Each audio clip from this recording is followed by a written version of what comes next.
Fergus, thank you very much for the introduction, and I told Fergus that I would make a shameless pitch for the Yankee Institute, and I will make that shameless pitch because in our little state of Connecticut, and I'll get into it in a few moments, we need all the help we can get in trying to get the facts out and get information out, and the Yankee Institute does it better than anyone else. I have Zach and I have Fergus on the show all the time, just to kind of, peel away the onion and talk about budget issues or talk about some of the concessions and some of the more technical things that nobody really has time to do. So how many of you are, I'm not sure, do you have a membership, Fergus? Is that how that works? Jerry, is it a membership deal? Anyway, make sure you join up before you leave. That's the pitch I'll make. I was reminding John and Diana that I'm used to having 3 hours to make my point. I'll try to do it in 30 minutes and do a little Q&A. Someone was teasing. I know that I'm out of office when my good friend Tony Campanelli got up and started making fun of the fact that I put a couple of pounds on. And, not that he's any great shakes either, but there's two determining factors. One, people will tell you what they really think of you, like you're getting fat. And the other one is out on the golf course. That 10-foot putt that for 20 years I was picking up as a gimme, no longer any good. So those are the two determining factors, and I chalk up this great turnout today to morbid curiosity. Perhaps. No. I'm trying to, okay, maybe just curiosity.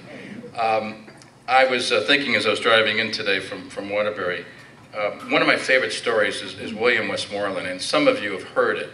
And it bears repeating because in this economic time that we're in right now, things couldn't be more difficult for so many of us trying to produce jobs and trying to produce profits. And I spend a considerable amount of time working with startup companies and young people that are trying to get into the workforce, but most importantly, people starting their own businesses. And I always tell them, you gotta be different, you have to be unique. Because if you're doing the same old stuff, you'll never make it in this economy. And so what do I mean by that? I said, at the very least, personal service. And personal service, in my humble opinion, means just answering the phone with a real live voice. I mean, that would be huge. That's a huge, huge deal. And I tell this story on myself. 16 years ago when I first came into office, true story, I don't think I'm in office 3 weeks. And I announced to my staff, with all the lawyers, everybody sitting there, I said, we're going to change the way we answer the phones in state government. And they said, well, what do you mean? I said, I want accountability. I want state employees answering the phones to give their name, very valuable information. I drive my kids crazy in a restaurant. The first question I ask a waiter or waitress is, what's your name? Once you have that incredible piece of information, the service is impeccable. And so I said to my staff, listen, we're going to answer the phones differently, we're going to give our names, we're going to give a wonderful reception, and we're going to, no more voicemail. We just, remember 16 years ago, voicemail was just starting, dial 1, dial 2, holding all this craziness. And so they said, you can't do that. You can't tell the state employees what to do.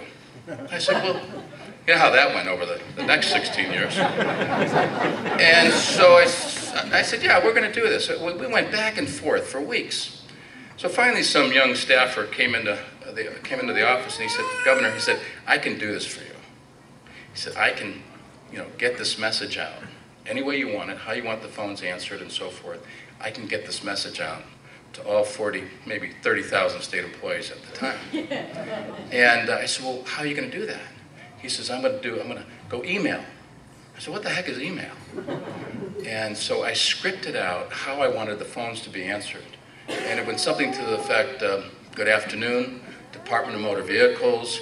This is John Rowland. How may I help you? I thought that was brilliant. How may I help you part I thought was really cool. And so he emails it out and goes out to 30,000 state employees. All hell breaks loose. You can't tell us what to do. This is not the way. We have to have union negotiations on this. Lawsuits were being filed. And so I would entertain myself driving around in the car by calling all the departments and agencies to see how they answered the phone.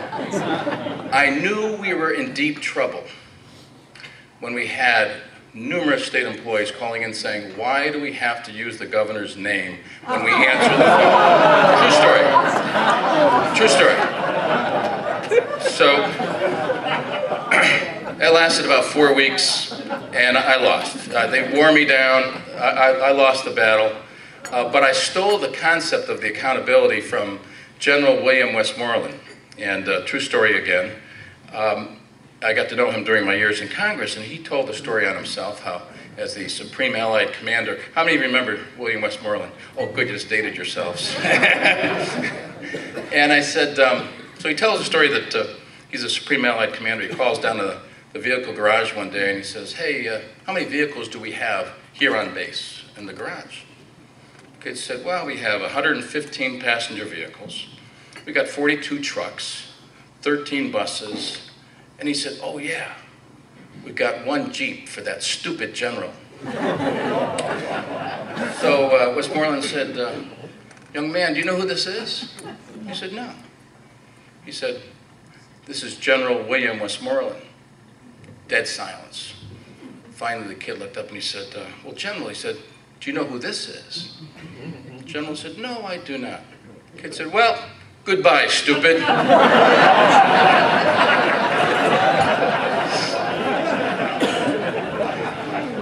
So if you remember anything today, perhaps you remember that we should all try to have personal service and answer the phones a little bit differently,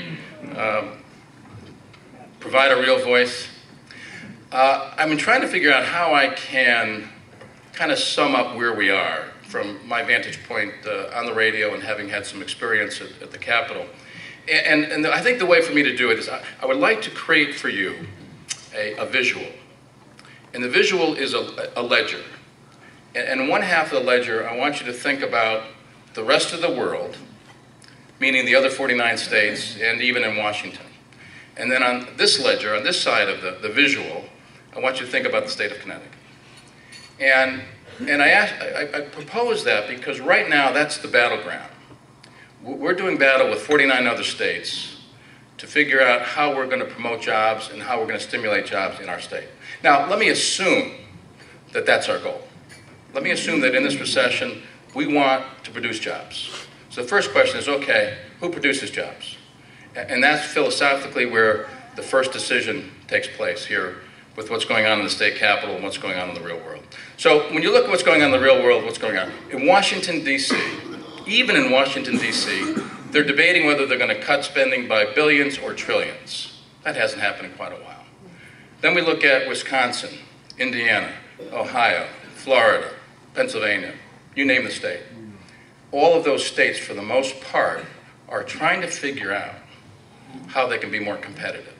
They're either cutting taxes, holding the line on taxes, cutting spending, going after collective bargaining, taking on the political power of the unions, coming up with some pro-business initiatives, tax incentives, and the list goes on and on and on.